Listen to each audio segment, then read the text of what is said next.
All right, we are live. Okay, you guys. So for this week, I'm going to start off and ask the question for somebody to explain what employment at will and what the exceptions are. Is there anybody who wants to volunteer for that or knows that off the top of their head? Just what that means? Well, the employment at will part is that either the employer or the employee can terminate their job at any time, regardless of reason or no reason. Yeah, exactly. Yeah, and what our document said this week, exactly what you just said. It just if it lacks specific duration, then they can discharge the employment from one another. What are the exceptions? Did you guys remember any of the exceptions from employment at will? Yeah, the exceptions have to do with the breach of implied contract and the implied good faith in dealing in the public policy. Has anyone ever seen this in their own workplace? Have you, or maybe experienced it yourself personally? No, not really. Yeah.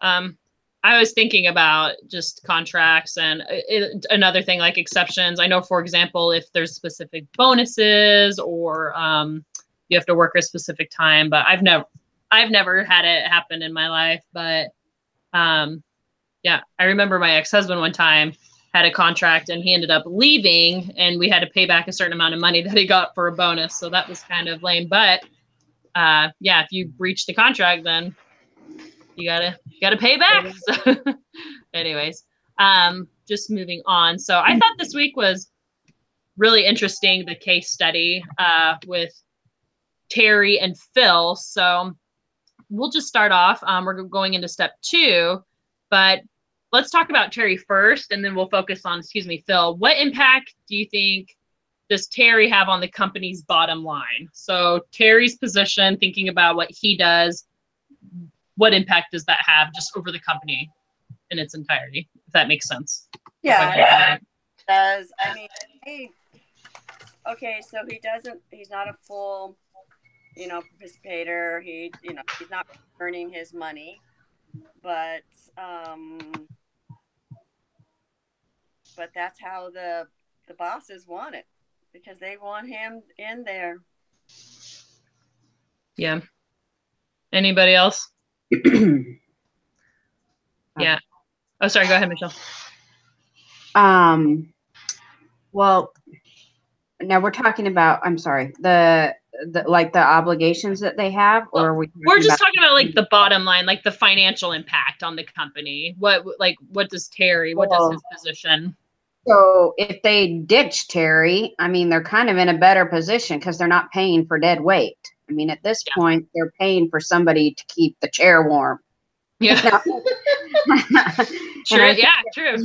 They got rid of him and got somebody that actually would work, or since he's not doing anything anyway, just get rid of him and not replace him. I mean, yeah, not going to make a difference. And you don't have to pay the benefits. You don't pay for his salary. You don't, pay for whatever else it is that he may be getting paid for. I don't know.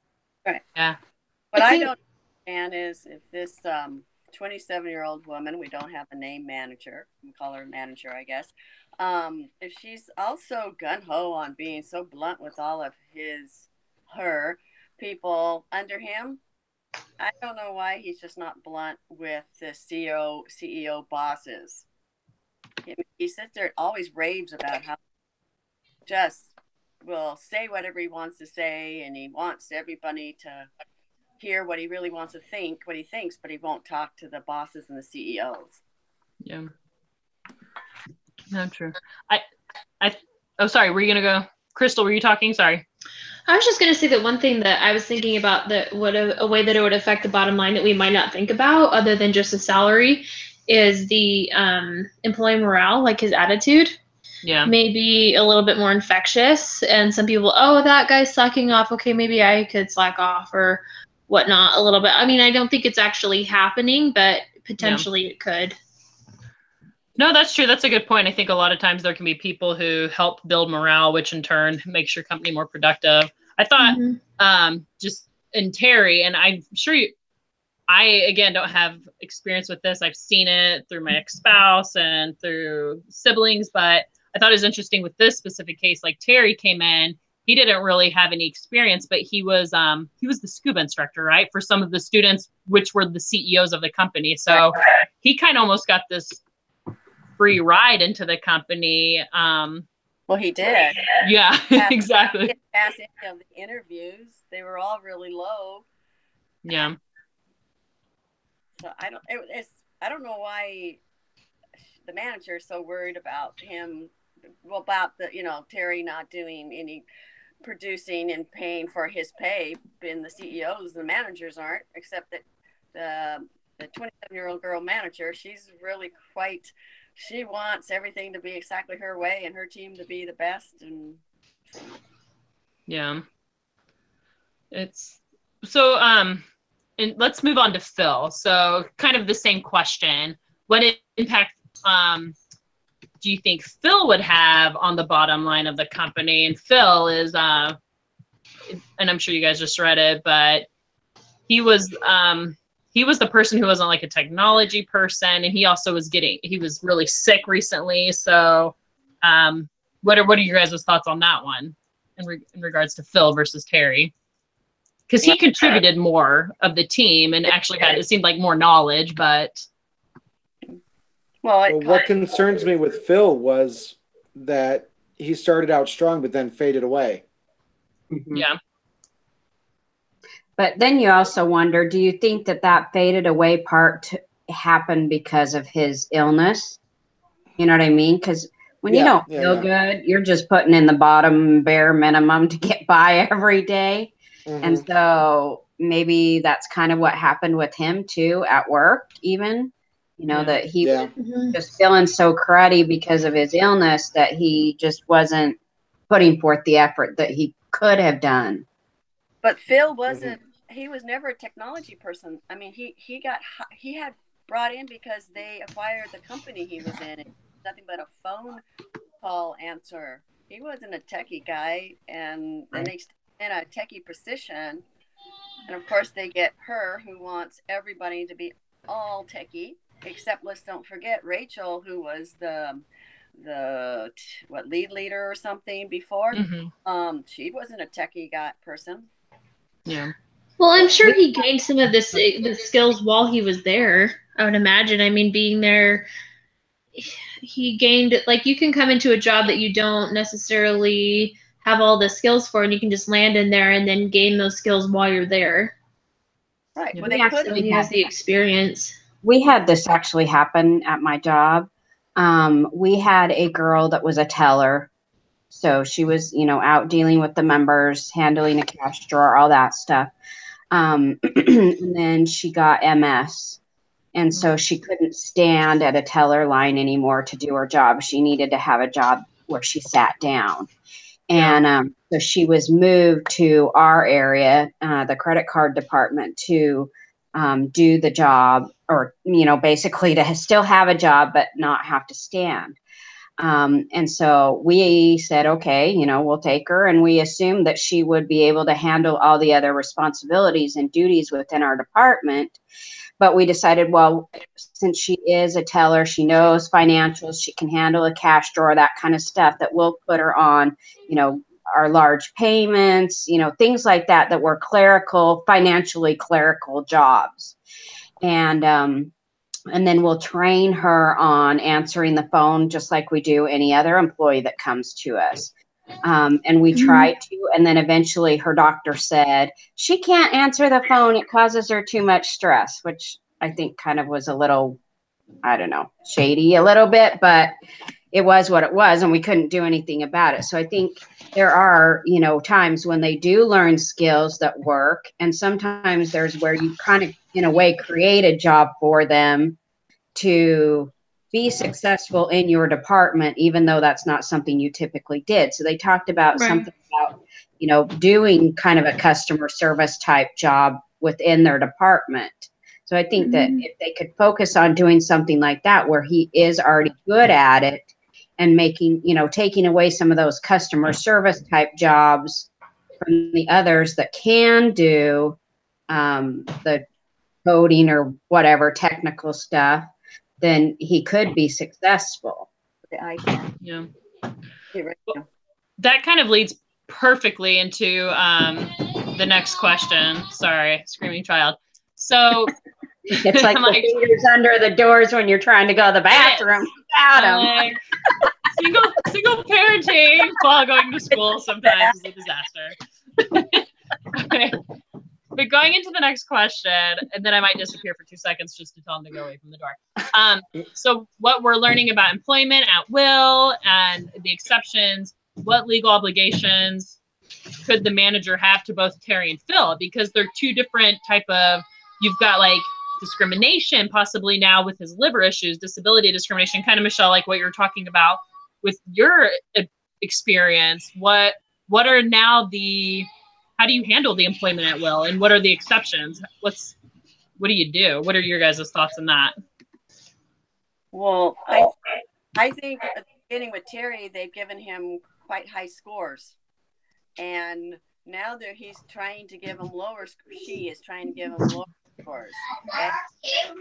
But he just needs to document more and quit having, and tell the bosses they have to get on board with him, because they need to start putting him lower and lower if they're going to get rid of him. Sure, not in the company, because maybe this woman just thinks everybody has to be top notch, and maybe other teams have somebody that's not. One person each team maybe doesn't have totally top notch person. But I think Terry is so far beyond top notch or not, or low level. He's like do nothing. So to me, unfortunately, the other person, whatever her name was, Rachel or whatever it was, I think caused the issue to an extent by not doing anything, not giving him a low score. At the very least, she should have at least been giving a 3 to him, but when you're giving him a passing grade, and then now we're saying, well, he really does suck, you're kind of, okay, is it just that you're being vengeful, or is it that he really is and the other person didn't want the conflict? So I think, unfortunately, I think they have to deal with okay, let's give a low score on this. You're doing them every 6 months. It's not like it's a yearly thing. So in that way, it's good. And then start on the PIP and whatever their other procedures are, so that it's going in that direction, not just, okay, you get a 2.5 and now you're gone. Yeah.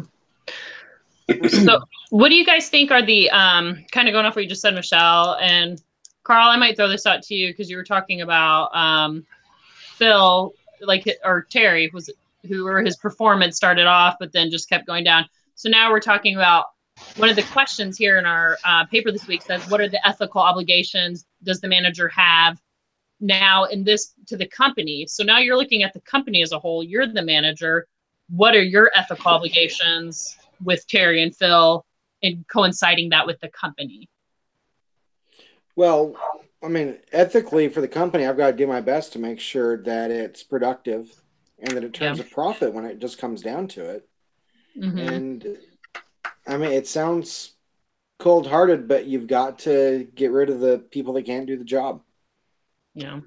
And I hate, and with Terry, it just seems like, he's being, I know he's bad, but it just seems like he's being singled out, and they're trying to make it to a point where he would either want to quit or be fired, or just continue to do so poorly that he would be fired. Yeah. And I've been in that situation, and it's not a fun position at all to be in, where you have a new manager that comes in and decides, oh, well, I don't like the way you do things. Yeah. So I don't know if that answers the question or not. No, I think what you brought up, it's true. And that's a hard balance, because you do, when you're working for a company, and just kind of like what we've been studying, you're looking at the benefit of everybody, because if your department's slacking and you've got people pulling down, you do have an obligation to the company. But like, I was thinking about Phil. So he's now going through major liver issues, but he also, I thought it was interesting, and I'll throw this question out there. How do you guys think it has an impact? So Phil, remember, he was outspoken and he got along with everybody. Everyone liked working with him, but he wasn't afraid to call out the higher ups, like the executives. And he would, if I believe correctly, wouldn't he email them directly, or he would add them on? And she was saying how that kind of singled him out. So he did. And remember, the boss, one of the bosses, did not like him. Yes. Fired. But yes, so, the boss went fire Terry. And if they fire him, then it looks like pure retaliation. Exactly. So how do you handle the legal obligations there now? Because now you've got, like, okay, so what would you guys do in her position if you knew that he was being singled out by your boss just because they didn't like him? Would that affect your decision if you had to choose between Terry and Phil? Because it would almost make it easier. I was thinking about that, like, well, this would be easier to fire him because my manager doesn't even like him. Right. How would that, what would you guys do in that situation? I'd first try to move him to a different department. Maybe he'd flourish somewhere else.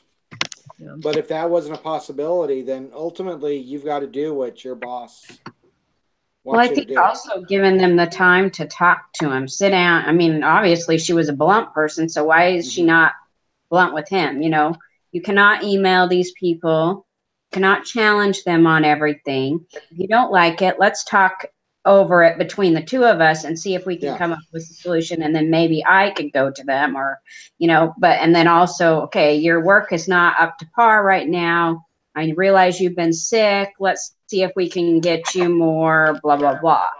And I think then like Carl said, I mean, if there's if there's a better department for him, then I think that also needs to happen. Yeah. Well, after he got sick and everything that they did rally around him, now they're into this implied contract. They can't all of a sudden fire him because he's not so-called fitting in, the boss thinks. I don't think these bosses understand what they're up against. Yeah. I really like what you said, Michelle. I'm sorry.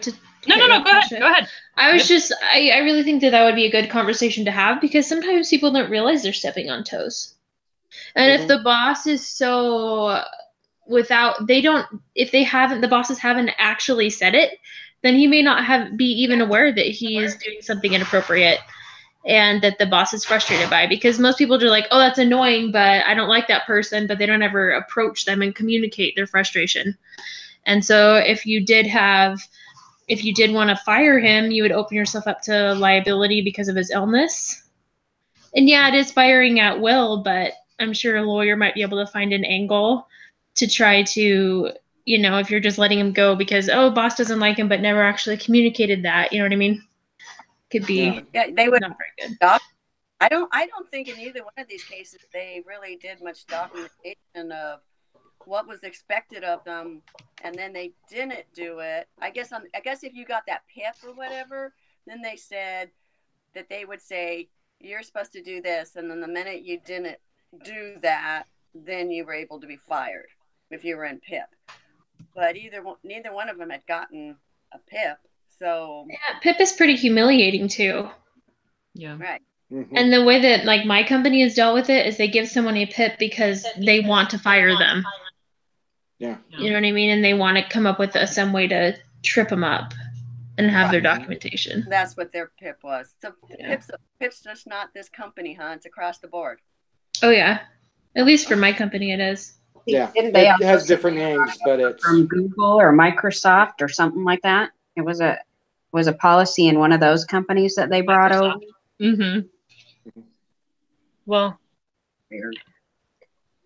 And I think, you guys bring up so many great points, and I think it's interesting talking about, you don't want to put, like they were saying, they don't want to put him on the PIP and imply that, because that's exactly what the next step was. As you said, it's humiliating, and everybody knows what that's implying. But at the same time, going back to what you guys were stating, the communication and the lack of, for example, if this boss, and Crystal, like you were saying, how everybody communicates differently. And I feel like we've talked a lot about this in our, all of these things, just like when we were talking about the TSA, which I just went through TSA and I was thinking about that whole case study the entire time. It was hilarious. Were you looking around, making sure everybody was doing their jobs? I truly was. I was staring at every, like, I'm not even kidding you guys. I was thinking about That's it was awesome. ridiculous. I just did a paper and you have to be nice to me. Yeah. I'm like, you better not answer that phone call from your child. You better not be on a phone, man. I know. But just how it all comes down to communication and then the legal obligations that it can cause in a company. Anyways, I'm just going off on my tangent. So let's move on to HR practices, general HR practices. So looking at this company, and Terry and Phil are some great examples of this. How well is the company doing with their hiring process? This company, terrible. Not great. Yeah. Yeah. Yeah, didn't it say at one point they were just hiring anybody who walked in the door? Yeah, anybody that breathed or something like that. Yeah. Well, because they were doing so financially, they were financially secure and they were successful that, and I think that's where Terry came into play. He had worked at GE on turbines, so he was probably smart, but he didn't have the technological aspect of that anyway. So, but they were doing fine, and they're like, do you think that happens more so often than not? People just getting hired because they know somebody? Oh yeah. Sure. Oh yeah. Definitely. Well, and also it's more about who you know than what you know, or something like that. Yep. And the HR person on this paper were even saying that, oh, don't tell them too much. Like, don't tell them if they're doing good too much, and don't tell them how bad they're doing too much. I mean, I thought you're supposed to be the HR person. I thought you're supposed to bring them in and tell them exactly what's going on with them. Yeah. Good, bad, or you know what I mean? But they were saying, oh no, don't tell them too much. Yeah. I mean, right or wrong on that? I mean, like, I thought HR, Sounds like they're trying to be strategic. You know what I mean? They don't want the employee to feel like they're undervalued or overvalued because they're more likely to jump ship either way. Yeah. Yeah. True. They're overthinking it. Mm-hmm.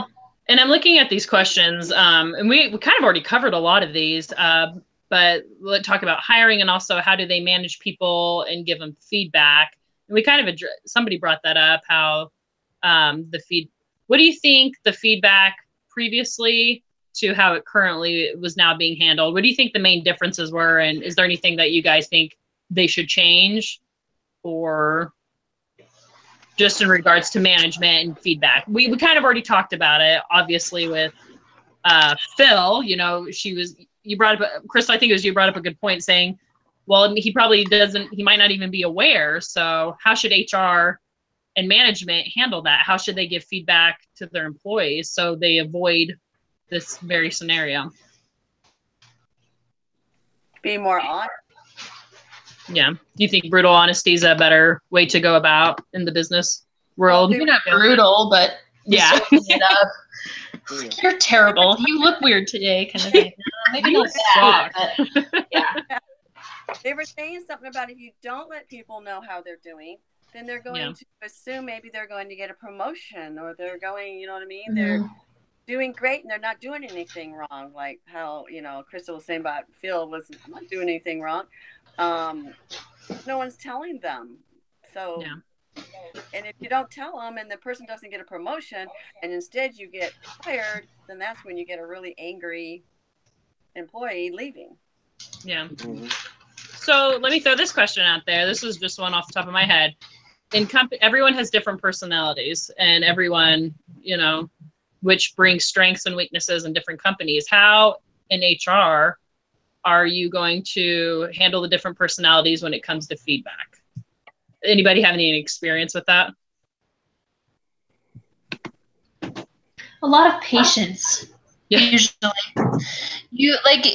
I guess with just like thinking about, I mean, I have had some experience in HR, but just dealing with different people, different employees, different coworkers, different relatives. Honestly, people have different personalities. So you kind of have to observe and be patient and try not to judge them too quickly so that you can understand kind of how they work, how they think, what's important to them. And then you can kind of poke at those points when you talk to them to kind of get through to them. You know, if they're really family's their number one priority, you know, their mother calls in the middle of business day, they go out and take a call, you know, because it's important to them. Yeah. And you say, I know that your family's important, you know, it's important to me as well, but we are a family at work and it's important that we support each other. You know, you kind of just adapt the way you communicate with them based on what you learn about them, if you're willing to learn. No, I love that response. Thanks. Anybody else? That was all right. Yeah, so that was just off the top of my head. Thanks, Crystal. So do you guys agree with the way the company uses the PIPs, the PIPs as we call it? No, not really. Yeah. I mean, I understand what they're trying to do, but I think it's demoralizing. Yeah. I agree.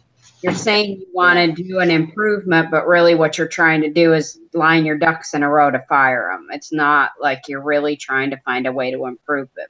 If you were finding a way to improve them, that would have happened first. Yeah. Before you got to a point where you feel that you're going to fire them. Right. I didn't understand this. What was it? 30, 50, 30, whatever. I didn't understand what they were talking about. How they did the feedback on a bell curve for the for given points. That's dumb. You don't care if you really could be the best. You're not going to be the best because we have too many other the best. Yeah, I couldn't understand that. Well, no, we can't give him a 3-something. We're out of 3-something. I was like, what in the world are they doing? It almost is the demoralizing kind of thing too. You know, you don't get what you deserve.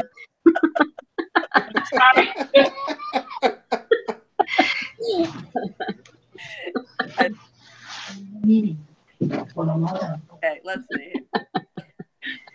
I'm sorry, you guys. The screaming of mommy. I give up. Anyways, at least you guys will have it easy at the end when it says, please rate. You'll be like, well, maybe your children should be screaming the entire time. Okay. I think this is going to be hard. This is like worse than being on a phone call. I mean, and it's just hard because I don't have any backup. I'm like, all right. Anyways, not complaining. It's all good. Okay. So moving on, and I apologize. So just talking about PIPs and moving on, what are some alternatives? What are some alternatives to firing Terry and Phil? And we can, oh, sorry, go ahead. Carl was talking about, you know what I mean? Couldn't the manager just say she can't use them in the team anymore? You know what I mean? Let them find something else, or work with Phil. I can see getting rid of Terry, but working with Phil I think is a different story. I think so too. No, I think that's a great suggestion. And Carl, yeah, you were talking about looking for alternative jobs in other departments. Does anyone have any experience with that in their positions where somebody wasn't performing well and then they moved to a different department and they thrived? I don't know. Sorry. I have experience where somebody was moved to a department, but they definitely didn't thrive. What was your experience with that? It was a former coworker of mine, and it seems like her old manager was just trying to turf her problems onto our department and force our manager to make the ultimate decision to let her go. Because she was too chicken to do it, basically.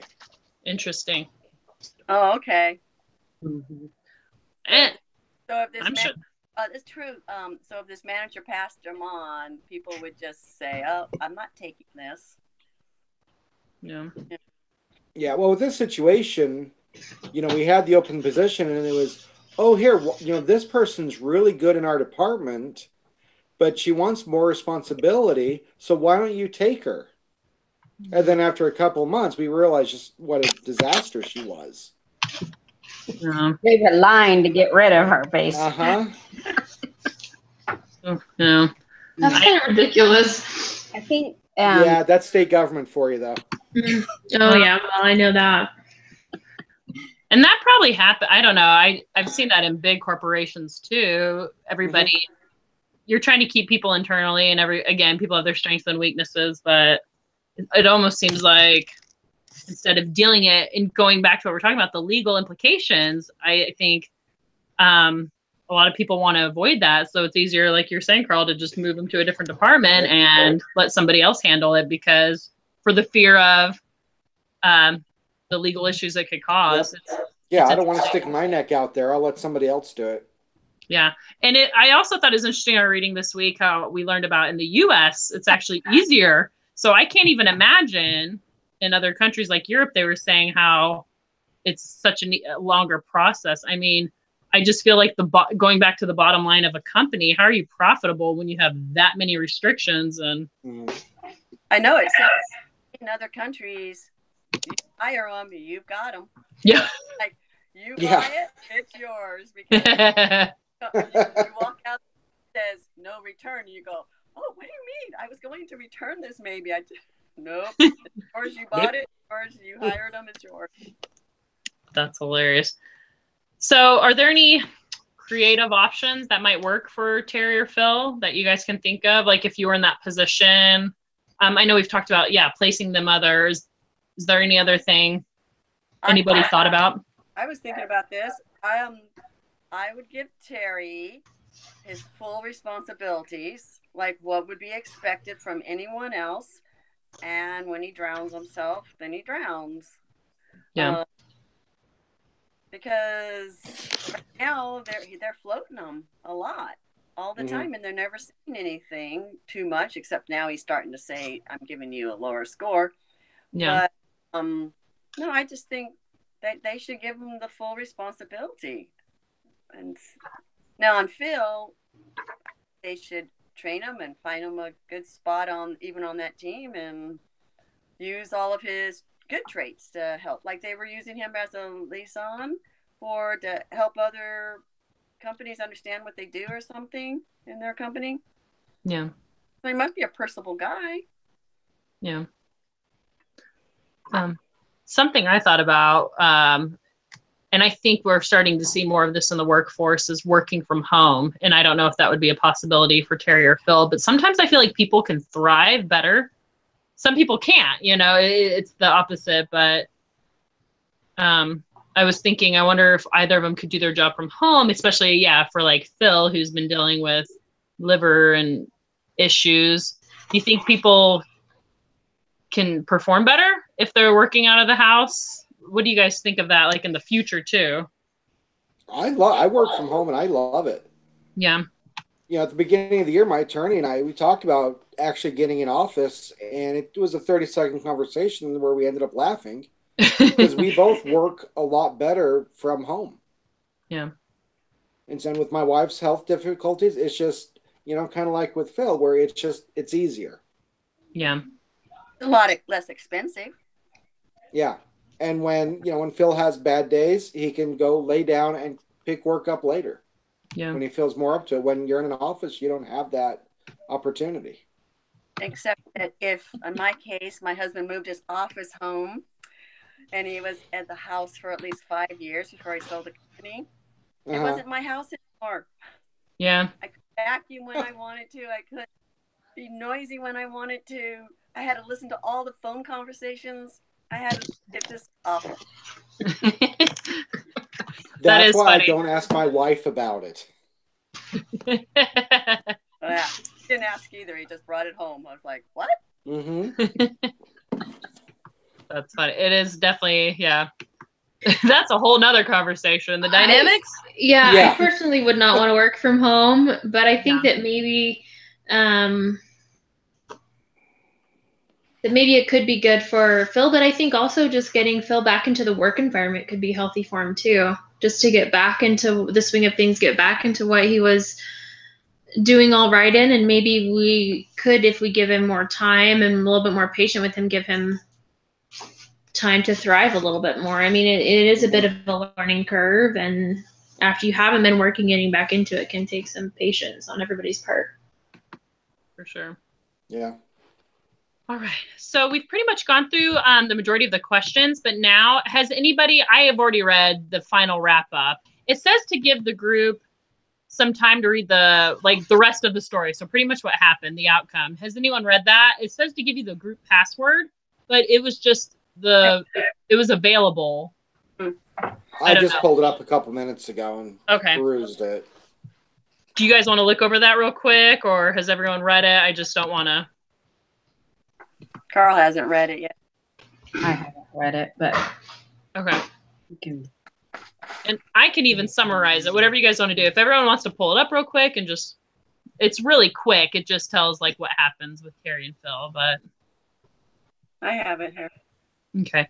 So I'll just give everyone a couple minutes to look over it, and then we can, it's pretty interesting. Then we can talk about it real quick.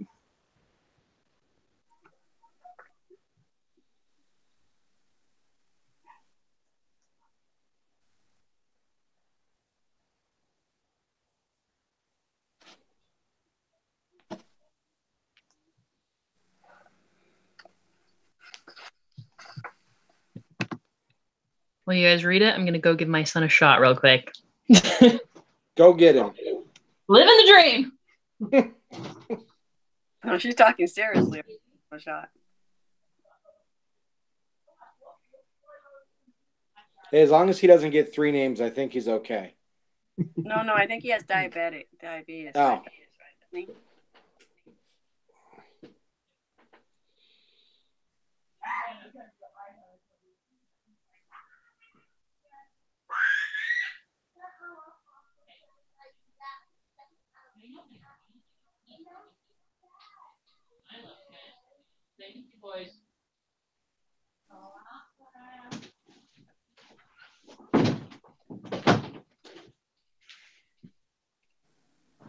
All right, I'm back. Is everyone pretty much read over it? Yeah. Okay. Sorry about that, guys. All right. Just going to breathe real quick. So, now reading the aftermath, which is kind of sad. How did you guys think the manager, what did the manager do well? What did you think was effective and not effective? Well, according to what the teacher did on one of the last videos on, sorry, my iPad said it needs charging. About when you fire somebody, you shouldn't act like they're your friend and you shouldn't make excuses. And I mean, that's all he did. You know, I can tell you as both a friend and a manager, and I want you to find it. And it's like he's giving an excuse. The whole time he's trying to fire him, you know, telling him to move on and find another job and I'll give you time. It's against everything the teacher was saying. You don't do. Yeah. Well, I can see that perspective, and I thought about that, but I put myself in that position because I think with Terry, that's who we're talking about, right, Terry? Mm-hmm. Yeah, she was saying like I'll give you 3 months, but you know, we were talking about alternatives to the PIP. So instead of do you think like that was kind of her response? Instead of doing the PIP, she's like, look, you've got 3 months, maybe look for another job or try to see what you can do within here. Yeah. But so go ahead. Sorry, go ahead. I was just going to say that I think it depends on your relationship with the employee. Like, yeah, you're not supposed to be a friend. But when I think about like my relationship with my previous boss, mm-hmm. you know, if it wasn't working and I wasn't able to perform in the capacity, like if I was a sales rep and I'm not a salesperson, yeah, and I need to find something else that's going to fit me better, I think at that point when you're underperforming and you're under thriving, you kind of know that it's not quite the best fit. Yeah, I do think that the manager could have been more direct about it and less wishy-washy, but ultimately that's kind of let's do something else for you kind of thing. Mm-hmm. Okay. So, and this is just kind of wrapping up everything. What did you guys learn from this case when making decisions about termination? So let's all answer that question. What's the thing you learned from this in regards to termination? And we can start with Carl because you're the first person on my little video box here at the bottom. Cool. Something we keep saying every in almost every situation we've had this semester is everybody is different. And how you handle the termination of one employee, that's not going to work for the next employee unless, you know, they have the exact same personality. So you really need to tailor it to the person. Yeah, good point. Gail, what about you? You're next. Tell